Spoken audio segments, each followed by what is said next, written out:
Discovery of proton, discovery of proton. अब देखिए, अगर आपने डिस्कवरी ऑफ इलेक्ट्रॉन को बहुत अच्छे से समझा है, उसके एक एक पॉइंट को आपने बहुत अच्छे से नोट कर लिया है, तो फिर डिस्कवरी ऑफ प्रोटॉन के अंदर आपको कोई प्रॉब्लम नहीं होनी। सही, डिस्कवरी ऑफ प्रोटॉन के अंदर आपको कोई प्रॉब्लम नहीं होगी अगर आपने डिस्कवरी ऑफ इलेक्ट्रॉन, जिसको हम डिस्चार्ज ट्यूब एक्सपेरिमेंट कहते हैं, जो कि अभी हमने पढ़ा है, अगर वो बहुत अच्छे से समझ लिया है तो डिस्कवरी ऑफ प्रोटॉन आपके लिए हलवा है, बहुत आसान है। ठीक है, तो सबसे पहला जो मैंने आपको बताया कि भाई कभी भी कोई हम डिस्कवरी पढ़ेंगे तो हम सबसे पहली चीज़ उसके अंदर क्या डिस्कस करेंगे, उसकी इंट्रोडक्शन, कि भाई क्या इंट्रोडक्शन है उसका, कि क्या कौन से साइंटिस्ट ने कब ये एक्सपेरिमेंट परफॉर्म किया, सही है, एंड फर्दर डिटेल्स। ठीक है, तो सबसे पहले ये जो एक्सपेरिमेंट परफॉर्म किया गया है, ये एक्सपेरिमेंट परफॉर्म किया गया है इन साइंटिस्ट ने, सही, जिनका नाम है गोल्डस्टीन। सही है, इनका नाम क्या है बेटा, गोल्डस्टीन। ठीक है, इन्होंने ये एक्सपेरिमेंट जो है, सही है, वो क्या किया भाई, परफॉर्म किया है, और किस ईयर के अंदर किया है। सही, गोल्डस्टीन ने तो परफॉर्म किया है, और लेकिन किस ईयर के अंदर किया है ये इन्फॉर्मेशन भी आपकी बुक के अंदर मौजूद है, तो ये भी आपको पता होना चाहिए। तो ये इन्होंने किया है 1886 के अंदर। सो गोल्डस्टीन इन 1886, सही, इन्होंने ये एक्सपेरिमेंट परफॉर्म किया और उन्होंने प्रोटॉन को डिस्कवर किया। अच्छा, यानी कि क्या नाम है, जो डिस्कवरी ऑफ प्रोटॉन है, सही, वो गोल्डस्टीन की एक अचीवमेंट है। अच्छा, जब इन्होंने ये एक्सपेरिमेंट परफॉर्म कर लिया 1886 के अंदर, और उसमें जो है वो तमाम चीज़ों को उन्होंने जो है वो स्टडी कर लिया, लेकिन जो उसके अंदर हमारे पास प्रोटॉन डिस्कवर हुआ था, और जो जैसे हमारे पास अभी लास्ट में कैथोड रेज थी, इसके अंदर आती है हमारे पास एनोड रेज या फिर कैनाल रेज, वो भी मैं आपको आगे चल के बताऊंगा। तो उनकी जो प्रॉपर्टीज़ हैं, उनकी प्रॉपर्टीज को स्टडी किया किसने, ये अभी पिक्चर अभी भी आई थी, इनका नाम क्या है, जे थॉमसन। ठीक है, तो जे थॉमसन ने बाद में जो एनोड रेज है, जिनको हम कैनाल रेज भी कहते हैं, सही, एनोड रेज हैं जिनको हम कैनाल रेज भी कहते हैं, ठीक है, उसकी प्रॉपर्टीज को स्टडी किया किसने भाई, जे थॉमसन ने। सही, यानी कि एक्सपेरिमेंट परफॉर्म किया था गोल्डस्टीन ने, लेकिन प्रॉपर्टीज को स्टडी किसने किया, जे थॉमसन ने। सही, और स्टडी कब किया, 1897 में। सही है, तो 1886 के अंदर सही जो है वो एक्सपेरिमेंट परफॉर्म किया गोल्डस्टीन ने। सही है, और फिर उसकी जो हमारे पास एनोड रेज थी, या फिर जो कैनाल रेज जिसे हम बोलते हैं, या प्रोटॉन जिसे हम बोलते हैं, ठीक है, तो उनकी प्रॉपर्टीज को जो है, सही है, वो स्टडी किसने किया था भाई, जे थॉमसन ने। ठीक है, तो ये दो चीजें जो है वो आपने इसके इंट्रोडक्शन के अंदर बतानी होंगी। ठीक है, फिर इसके बाद आता है नंबर टू इज अपैरेटस। अब देखिए, अपैरेटस जो है ना, सही है, वो बिल्कुल सेम वही होगा, सही, जो आपने लास्ट एक्सपेरिमेंट के अंदर पढ़ा था, जो कि मैं भी आपको बात कर ही रहा था कि भाई अगर आपने जो डिस्कवरी ऑफ इलेक्ट्रॉन है उसको बहुत अच्छी तरीके से समझ लिया है, तो फिर आपके लिए डिस्कवरी ऑफ प्रोटॉन तो हलवा होगा। तो ये क्योंकि दोनों का अपैरेटस सेम है। देखिए, आपको कोई चेंजिंग नजर आ रही है, बिल्कुल सेम, बिल्कुल वही हमारे पास यहाँ पे डिस्चार्ज ट्यूब लगी हुई है, सही, वही हमारे पास यहाँ पे एक हाई वोल्टेज बैटरी लगी हुई है, वही हमारे पास यहाँ पे एक वैक्यूम पंप लगा हुआ है, दो मेटल प्लेट्स हैं जो कि एक नेगेटिव टर्मिनल के साथ कनेक्ट हुई हुई है, जो कि हमारे पास कैथोड कहलाएगी, और जो पॉजिटिव टर्मिनल के साथ कनेक्ट हुई हुई है ये हमारे पास एनोड कहलाएगी। तो बज़ाहिर अगर आप पूरी पिक्चर को देखते हैं और पूरी पिक्चर से इसका अपैरेटस याद करने की कोशिश करते हैं, तो आपको तो ये दिखेगा कि भाई ये तो पूरी सेम है। सही है, तो इसके अंदर फिर चेंजिंग क्या की गोल्डस्टीन ने, तो गोल्डस्टीन ने यहाँ पे जो एक चीज चेंज करी है वो क्या है, वो है हमारे पास परफोरेटेड कैथोड। क्या है बेटा, परफोरेटेड कैथोड। तो यहाँ पे जो इसने कैथोड, जो मेटल प्लेट इसने यूज करी है, ये मेटल प्लेट बेसिकली परफोरेटेड है। परफोरेटेड का मतलब क्या होता है? परफोरेटेड का मतलब होता है कोई भी ऐसी चीज जिसमें होल्स हो, सही, कोई भी ऐसी चीज जिसमें होल्स हो, ठीक है।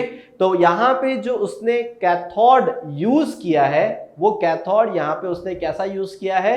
परफोरेटेड कैथोड यूज किया है, सही है। जबकि अगर हम पुराने एक्सपेरिमेंट में देखें तो उसमें सिंपल सिंपल दो मेटल प्लेट्स थी, वही यूज की गई थी, ठीक है। किसी में भी किसी तरह का कोई होल मौजूद नहीं था। लेकिन गोल्डस्टीन, सही, गोल्डस्टीन जो है, इनका मानना यह था कि यार अगर हमारे पास इस एक्सपेरिमेंट में, जो कि जे थॉमसन और विलियम क्रुक्स ने परफॉर्म किया था, डिस्कवरी ऑफ इलेक्ट्रॉन में, अगर कुछ रेस कैथोड से एनोड की तरफ मूव कर रही हैं, तो हो सकता है कि कुछ ऐसी भी रेज हो जो कि एनोड से कैथोड की तरफ मूव करती हो, सही है, जो कि एनोड से कैथोड की तरफ मूव करती हो और शायद विजिबल ना हो, हमें नजर ना आ रही हो, क्योंकि भाई वो जो रेज थी, मैंने आपको उसकी रियल पिक्चर्स भी दिखाई, तो आपको नजर आ रहा था ना कि ग्रीन कलर की एक रेज है जो कि दो मेटल प्लेट्स के दरमियान में अपेयर हो रही है,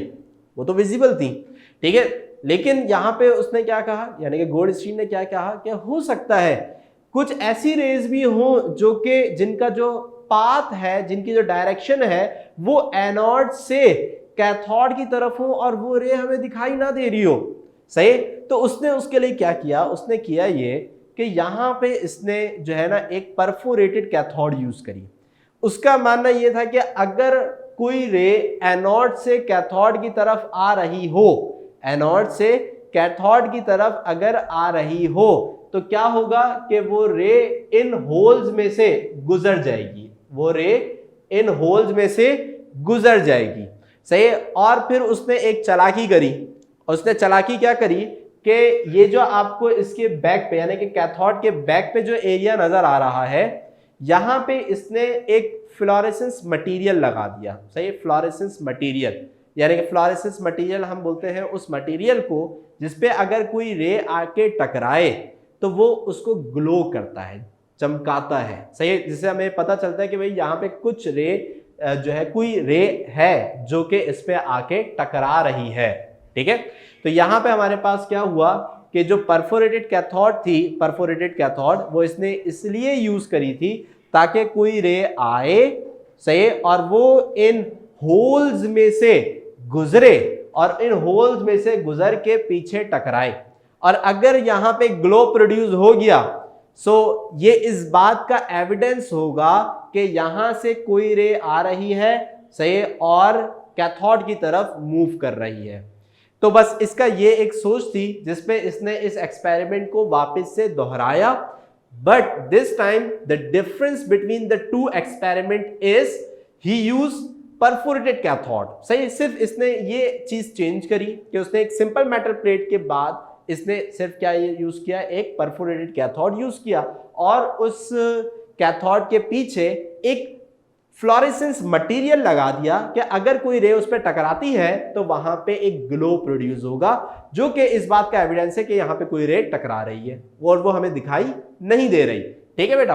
तो यहां पे फिर हम डिस्कस करते हैं इसके एक्सपेरिमेंट को। अब इसका एक्सपेरिमेंट जो है, सही, उसको हमें ज्यादा डिटेल में बताने की जरूरत नहीं होगी। क्यों? इसका रीजन क्या है? क्योंकि भाई पूरा सेम होगा, सही है। कि भाई सबसे पहले क्या नाम है, इसने जो है एक हाई वोल्टेज,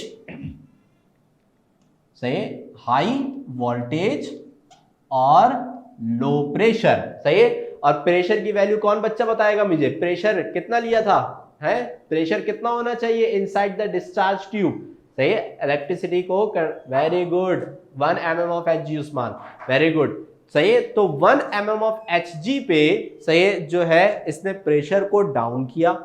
और कौन बच्चा मुझे बताएगा कि वोल्टेज कितना लिया था, कितना ज्यादा था वोल्टेज? वोल्टेज की वैल्यू क्या थी?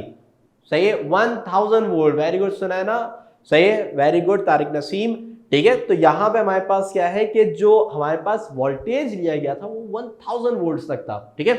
अच्छा, तो at a low pressure and high voltage, gases conduct electricity, सही, इलेक्ट्रिसिटी कंडक्ट करती है गैसेस, ठीक है, लेकिन एक नॉर्मल कंडीशन नहीं है, तो इसीलिए हम ये बोलते हैं कि gases are bad conductor of electricity at the normal condition, but gases can conduct electricity at this condition which is at low pressure and high voltage, low pressure high voltage. Clear हो गई बात यहां पे। तो अब यहां पे हमारे पास क्या हुआ कि जब उसने ये एक्सपेरिमेंट परफॉर्म किया तो वो रेगुलर एक्सपेरिमेंट बिल्कुल सेम उसी तरीके से परफॉर्म हुआ, सही, लेकिन जो उसकी एक सोच थी कि उसका एक मानना था कि यार कोई रे ऐसी होगी, सही, जो कि एनोड से कैथोड की तरफ जिसकी डायरेक्शन होगी, तो मैं ये करता हूं कि कुछ होल्स बना देता हूं, सही, जिससे क्या हुआ कि अगर कोई रे कैथोड से गुजर रही है तो वो उन होल्स में से, उन कैनाल्स में से, कैनाल का लफ्ज होल्स के लिए यूज किया गया है यहां पे, उन कैनाल्स में से गुजरती हुई इसके पीछे लगे हुए फ्लोरेसेंस मटेरियल पे टकराएगी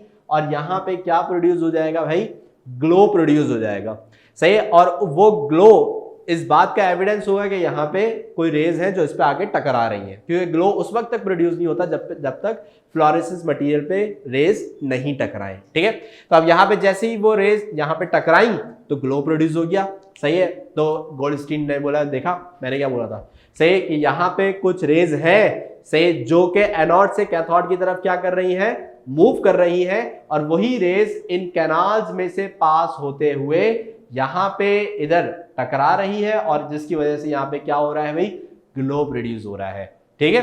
अब जब इनकी कैरेक्टरिस्टिक्स को स्टडी किया गया बिल्कुल सेम उसी तरीके से, सही, कि भाई यहां पे हमने क्या रखा भाई, एक पॉजिटिव पोल रखा और यहाँ पे क्या रखा, एक नेगेटिव पोल रखा।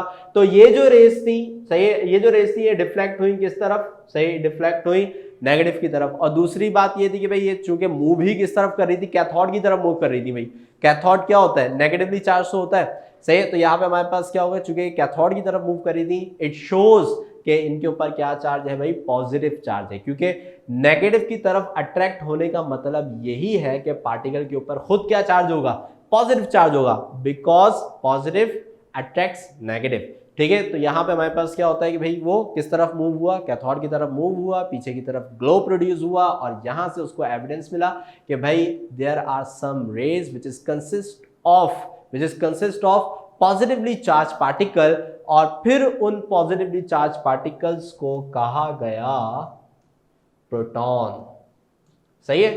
तो इस तरीके से हमारे पास प्रोटॉन की डिस्कवरी हुई। क्लियर हो गई बात यहां पे, ठीक है बेटा। तो यहां पे हमारे पास ये जो एक्सपेरिमेंट था ये क्या हो गया, मुकम्मल हो गया।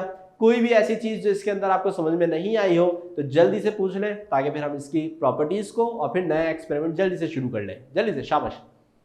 कोई चीज, ठीक है। अच्छा तारिक, शायद तारिक बोल लें कि भाई एक दफा एक्सपेरिमेंट देखिए, एक्सपेरिमेंट तो बिल्कुल सेम वही था, बस इन्होंने यहाँ पे चेंजिंग क्या करी थी कि यहाँ पे कैथोड जो थी वो परफोरेटेड यूज करी थी। परफोरेटेड का मतलब यह था कि इसमें होल्स थे, क्योंकि उसका प्लान ये था कि अगर कोई रेज जो है वो अगर कैथोड की तरफ आएंगी, एनोड से कैथोड की तरफ आएंगी, तो वो उन होल्स में से गुजरती हुई पीछे लगे हुए फ्लोरेसेंस मटेरियल पे टकराएंगी और ग्लो प्रोड्यूस हो जाएगा। और बिल्कुल ऐसा ही हुआ, जैसे ही ग्लो प्रोड्यूस हुआ यहाँ पे उसको एविडेंस मिल गया कि भाई यहाँ पे जो है वो कोई ऐसी रे मौजूद है, सही, जो कि पॉजिटिवली चार्ज पार्टिकल से मिलकर बनी हुई है, and those positively charge particles are termed as proton, ठीक है। तो यहाँ पे सारे बच्चों को माशाल्लाह से समझ में आ गया है, ठीक है। मुझे जल्दी से बस 1 मिनट ले, जल्दी से वो ले ले स्क्रीनशॉट, ओके, ताकि फिर जो है ना फिर नया टॉपिक शुरू करें, सही है। ओके भाई, तो अब नया टॉपिक शुरू करते हैं, सही है। तो अब